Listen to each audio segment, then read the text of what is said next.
So the one thing that was coming to mind right now is dealing with disagreements at work, or even with your friends, right? Like I know some of us wants to be like, uh, they don't want to stir up some fires. They're not confrontational, but sometimes you just reach a limit point, right, where people just don't get it, or people are just trying to push boundaries to see how far you can take it, or how far you let yourself be pushed, right? And that's something I want to discuss today.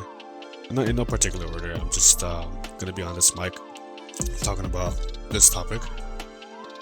One thing I will talk about in the background, however, I do have to apologize for the recording. I'm not sure why it's been so laggy. It's only been with Battlefield 6 that it's been this laggy for the recording. I'm not sure why. I thought about uninstalling and reinstalling CC. That does anything, but I'm gonna see what it does once that happens. But essentially, what I want to talk about is just having this disagreement, right? It's kind of hard, especially uh, who you're talking with, right?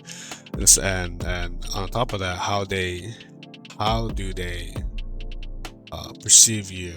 What's your reputation and what's your experience and how old you are, etc. All these other factors that shouldn't be a part of the argument is just embedded, right? So if you're arguing with somebody who has a lot more experience, it's going to be a lot harder to convince that person, or even have that person see, but more importantly, respect your points of views.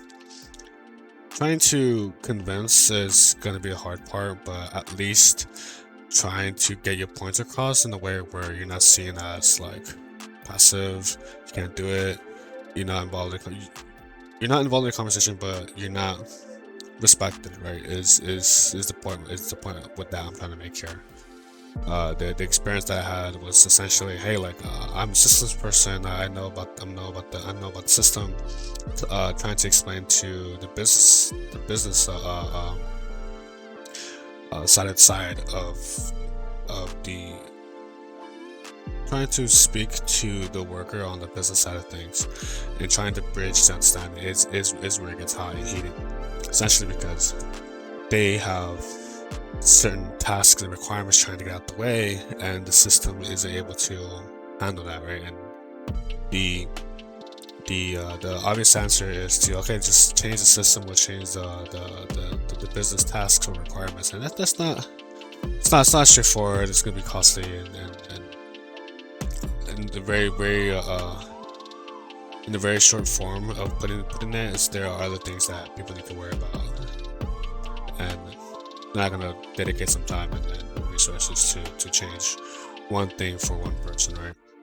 But anyways, the disagreement was simple. Like the person had to do ABC, and I had to do X, Y, and Z in order to convince the person that the system just can't do it because it wasn't built like that.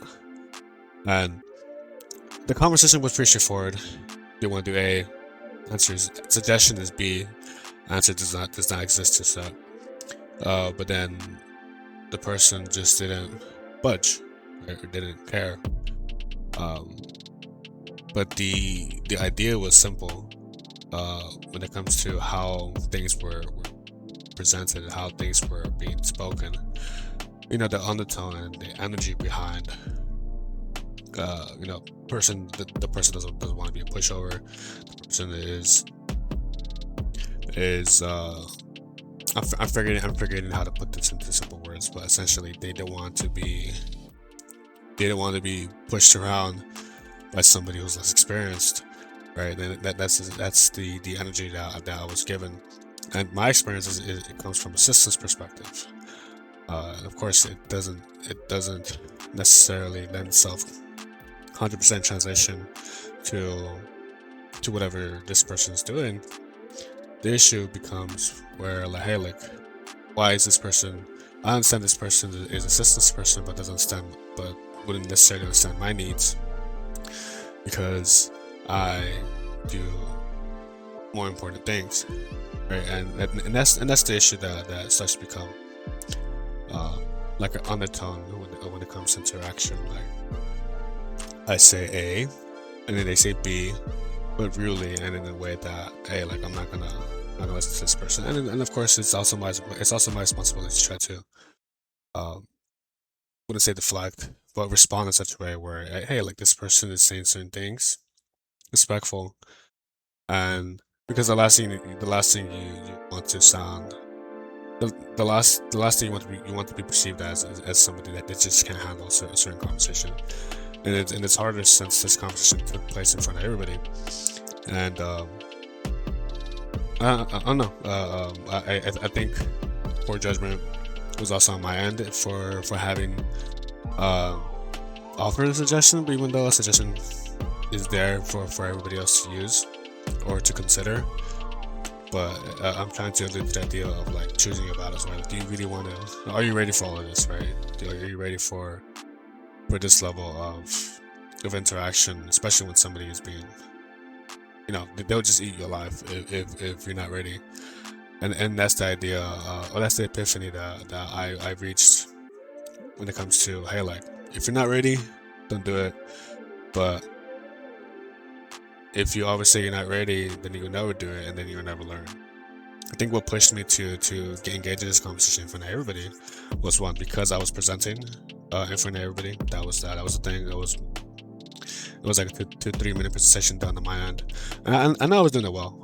There were people in higher positions, higher status than me, that I needed to persuade, to to show them that, hey, like, I can present, I can have this conversation, I can, I'm the systems expert.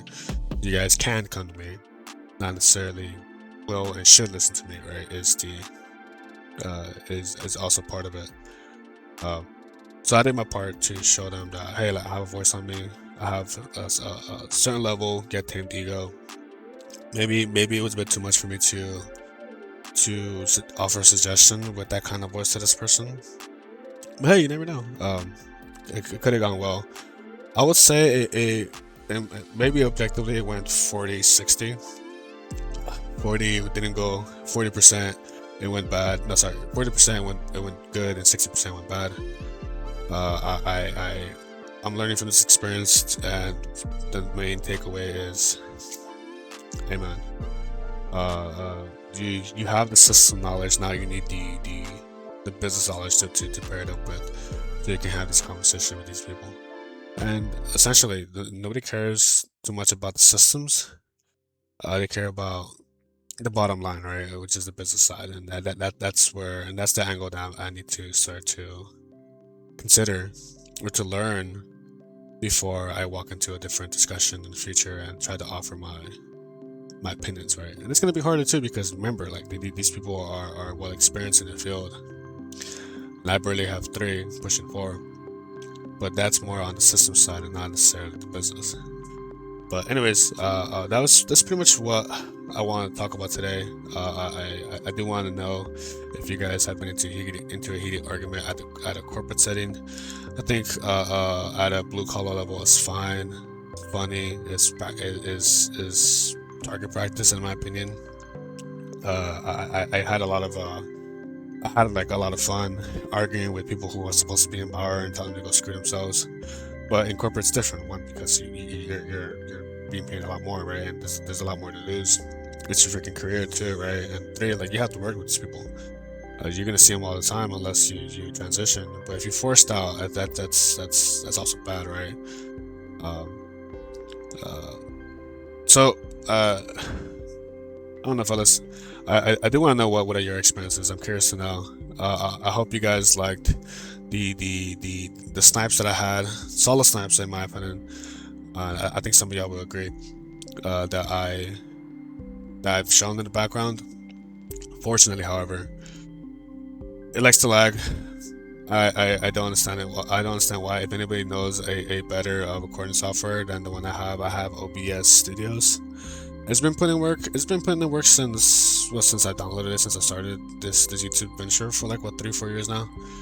It's only recently it's been acting up, and it acts up at the worst possible time. But I think now it's been acting up just because it wants to. Alright then, fellas, please let me know your experience in having disagreements, whether it be with friends, whether it be at work. I'm curious to know what y'all deal with, and of course, if you have any suggestions for me to learn, I'm open to hear and read you guys in the comment section below. Alright then, fellas.